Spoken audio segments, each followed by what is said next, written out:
राष्ट्रवादी शरदचंद्र पवार पक्षाचे नेते जयंत पाटील यांची सरकारवर टीका। स्मार्ट मीटर, ड्रग्ज माफियाचे मुद्दे सभागृहात मांडले।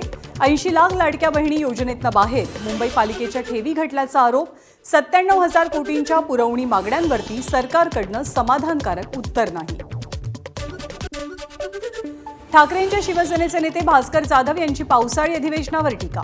125 तास चाललेल्या अधिवेशनात केवळ 65 लक्षवेधी आणि 58 प्रश्नांवरती चर्चा, तर कर्जमाफी फसवी, मंत्र्यांची गैरहजेरी आणि भ्रष्टाचारावरनं सत्ताधाऱ्यांना धारेवर।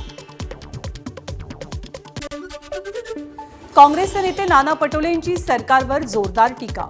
सरसकट कर्जमाफी, हमीभाव आणि शेतकऱ्यांच्या प्रश्नांवरनं केला हल्लाबोल, तर मिसिंग लिंकमध्ये 540 कोटींचा भ्रष्टाचाराचा पटोलेंचा आरोप।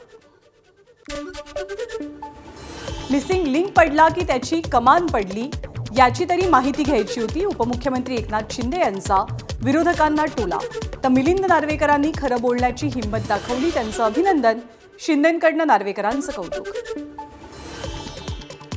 आमदार प्रशांत बंब यांची विवाह कायद्यात बदलाची मागणी।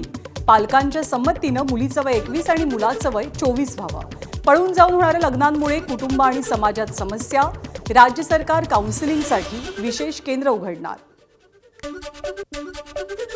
पंढरपूर कॉरिडॉर बाधितांशी मंत्री चंद्रकांत पाटील, उदय सामंत आणि गिरीश महाजनांनी चर्चा करावी। आमदार नीलम गोऱ्हेंची विधान परिषदेत मागणी।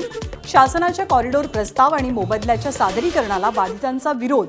संत नामदेव पायरी इथे भूसंपादनाविरोधात बाधितांची निदर्शनं। मुंबईतील मोडकळीस आलेल्या इमारतींच्या विकासाचा मार्ग मोकळा।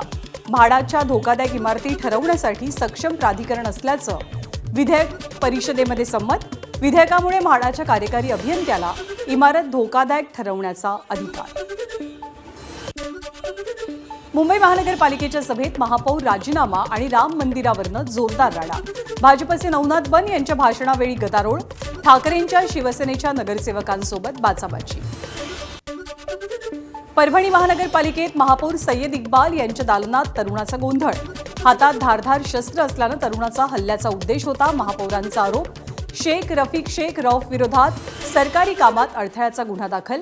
महापालिका अधिकारी कर्मचाऱ्यांनी केलं काम बंद आंदोलन।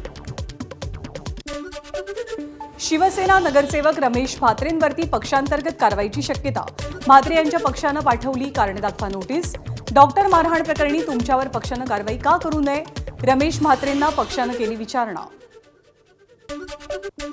कल्याण डोंबिवलीतील डॉक्टर मारहाण प्रकरणी शिवसेना नगरसेवक रमेश म्हात्रेसह अन्य तिघांना 13 जुलैपर्यंत पोलीस कोठडी। तब्येत बिघडल्यामुळे दर 10 तासांनी रमेश म्हात्रे यांची वैद्यकीय तपासणी करावी, न्यायालयाच्या पोलिसांना सूचना। मुंबई पुणे रेल्वे प्रवाशांसाठी एसटीचा मोठा दिलासा। रेल्वेच्या 30 गाड्या रद्द, उद्यापासून 200 अतिरिक्त बस फेऱ्या। ई शिवनेरीसह साध्या बसेसही धावणार, परिवहन मंत्री प्रताप सरनाईक यांची घोषणा। पिंपरी चिंचवडच्या मोशी दुर्घटनेवरनं शिवसेनेचं आयुक्त कार्यालयात ठिय्या आंदोलन। दोषी अधिकाऱ्यांवरती मनुष्यवधाचा गुन्हा आणि निलंबनाची मागणी। 2 दिवस उलटून सुद्धा बचाव कार्य सुरू, कारवाई न झाल्यास आंदोलन तीव्र होणार। पिंपरी चिंचवडच्या मोशी कचरा डेपो दुर्घटनेत एकाचा मृत्यू। वेस्ट टू एनर्जी इमारतीवरती कचऱ्याचा ढिगारा कोसळला। 2 दिवसानंतरही 7 ते 8 जण ढिगाऱ्याखाली अडकलेत। नातेवाईकांचा आक्रोश, बचाव कार्यात वेग आणण्याची मागणी। मुंबईमध्ये मॅनहोलमध्ये पडून आणि झाड कोसळून झालेल्या मृतांच्या कुटुंबियांना प्रत्येकी 4 लाखांची मदत। कुटुंबातील एकाला नोकरी देण्याची आमदार दिलीप लांडेंची मागणी।